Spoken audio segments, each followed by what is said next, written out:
കരുത്തരാകൂ മാറ്റത്തിനായി എന്ന സന്ദേശവുമായി റിയാദിൽ പ്രവാസി സാംസ്കാരിക വേദി വനിതാ വിഭാഗം സെമിനാർ സംഘടിപ്പിച്ചു.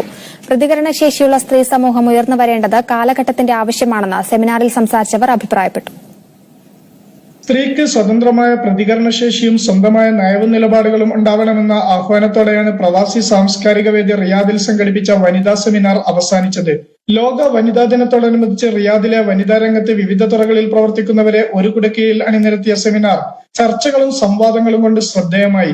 സമകാലീന രാഷ്ട്രീയ കാഴ്ചപ്പാടുകളെക്കുറിച്ചും സ്ത്രീ സുരക്ഷാ നിയമങ്ങളെക്കുറിച്ചും വ്യക്തമായ അവബോധം നേടാൻ സ്ത്രീ സമൂഹം മുന്നോട്ട് വരേണ്ടതുണ്ടെന്ന് വിഷയാവതാരിക അഡ്വക്കേറ്റ് റജി ചൂണ്ടിക്കാണിച്ചു. സ്ത്രീയെ ബഹുമാനിക്കുകയും അവകാശങ്ങൾ വകവെച്ചു കൊടുക്കുകയും ചെയ്യുന്ന സമൂഹ നിർമ്മിതിക്കായി സ്ത്രീ പുരുഷനോടൊപ്പം ഒത്തൊരുമിച്ച് മാറ്റത്തിനായി തയ്യാറാവേണ്ടതുണ്ടെന്നും സെമിനാറിൽ സംസാരിച്ചവർ ചൂണ്ടിക്കാണിച്ചു.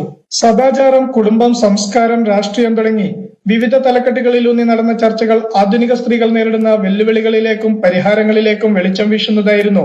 പെനി ജോഷി, ഷെറിൻ നിബു, സൗമ്യ സുനിൽ, മൈമൂന അബ്ബാസ്, ഷീബ രാജു ഫിലിപ്പ്, ഷക്കീല വഹാബ് തുടങ്ങിയവർ സെമിനാറിൽ സംസാരിച്ചു. Vice president Rajeena Rasheed moderator ആയിരുന്നു. ഇതോടനുബന്ധിച്ച് നടന്ന വനിതാ ദിന പ്രതിജ്ഞ ടെസ്സി സന്തോഷ് ചൊല്ലിക്കൊടുത്തു. ക്വിസ് മത്സരത്തിന് ജിജൽ ഷർലിൻ നേതൃത്വം നൽകി. റൊക്സാന ഇർഷാദ് അവതാരകയായിരുന്നു. Media 1 Riyadh.